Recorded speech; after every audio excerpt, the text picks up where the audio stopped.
So I'm going to do a quick analysis of my development as a pitcher. I don't want to go too far into mechanics with the early stuff, but just enough to see how I developed. So this is going into junior college, as more of a submarine sidearm guy. Slowly evolve over the years. First year as a pitcher here. Uh, this isn't great video, but it's all I had. First thing I notice is how my trunk is almost getting parallel with the ground. So you can see here, first frame, I'm immediately leaning over. Glove side's going. And landing a little open and then falling to that right side of the rubber. So I'm getting good movement, but I'm only 77, 79 at this point. And that wasn't where I wanted to be. And I wasn't entirely happy with being a submarine guy. So you look at the next video.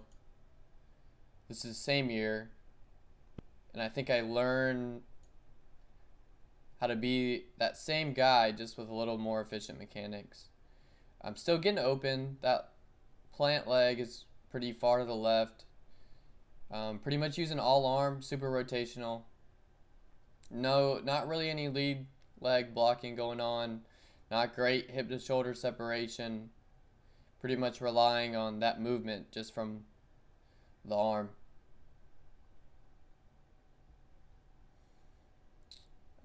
Let's see. It looks like, yeah, slider right here on this pitch. Frisbee slider, as sidearm guys most have.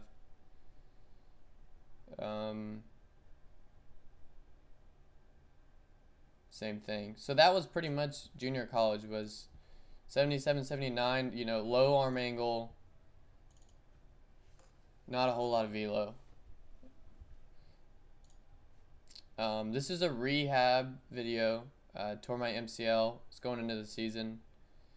I'm much more connected here. So I can play it through.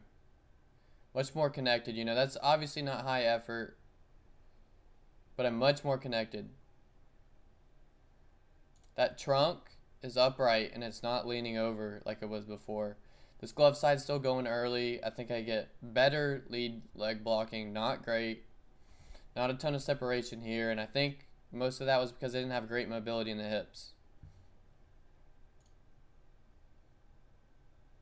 So I was still trying to find who I was as a pitcher. This was only the second year, and I was trying to figure out what I needed to do and who I wanted to be.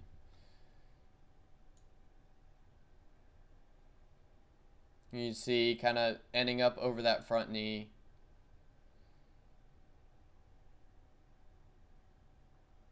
Not a lot of drift from that front hip,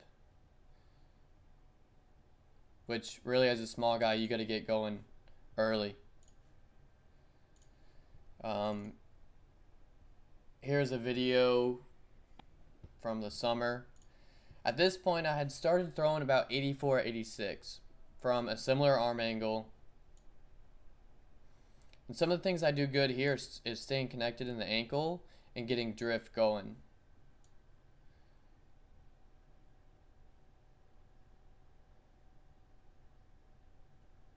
So first thing I do is more like a drop and drive move. Staying connected here all the way. Still, that ankle is still connected on the rubber, and this hip has moved from about here to here pretty quickly. I think this glove side is going a little early, leaving balls arm side more than likely. See, I'm already pulling on it, and I haven't even got my hips through. In a decent position here, and one of the things I'm looking at is how I'm lead leg blocking here. See how this does over the next few frames. But I think I'm in a decent position. I'd like a little more hip to shoulder separation, maybe, and probably some more push off the rubber. Best part of this video is probably this lead leg block, high velocity throwers. You see Verlander, all those guys, how they block well at a high age. So at this point, I feel like my mechanics are becoming refined. Still not great by any means, but I'm getting there and figuring out who I am as a pitcher. This is the December before the COVID season. You'll see this is pretty similar to the last video, but I think I do some things better. One of the things I do better is this hip. It gets going down the mound pretty quickly. You can see I'm connected here in this back leg. This front hip is getting going. I believe at this point I had started doing some med ball drills to work on that hip to shoulder separation. Glove side's going a little early. If I can go back to that frame.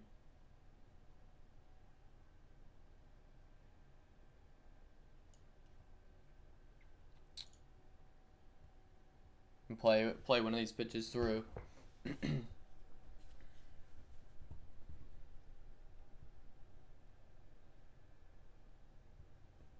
I think the best thing I do here is getting that hip going down the mound early and staying fairly connected on this back ankle.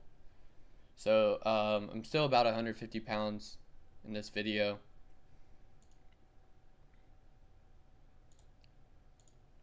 And at this point I was closer to where I wanted to be velo wise. I believe I was 86, 88 at this point. Pretty high effort, getting ready to go into the season. And then lastly, I have a video of that same season. So this was the fall. On this day I'd hit 90 for the first time. Some of the first things I noticed is I got that hip through, and this glove side is not pulling too far. So I'm not getting open like I have in a lot of the past videos. And I get pretty good separation. I think home plate is actually on the right side of this video, or of this photo. So if this would have been directly behind home plate, I think I'm getting more separation than it looks like. I started lead leg blocking much better than I had before. I was getting much better mobility in my hips, and at that point I had taken care of my arm. I had started lifting more often, eating more often, and all of which led to, throwing the fastest I ever thrown. Going into that season, I ended up hitting 93, and I was hitting 87 to 89, mostly because I learned how to separate up here, lead leg block here, and still stay connected on the ankle. I wasn't pulling off and trying to be too rotational. So that was kind of my development as a pitcher. What I learned from breaking down YouTube videos, watching Marcus Stroman, scrolling through Twitter, looking at Pitching Ninja, looking at Tread Athletics, kind of consuming a lot of the information that I could.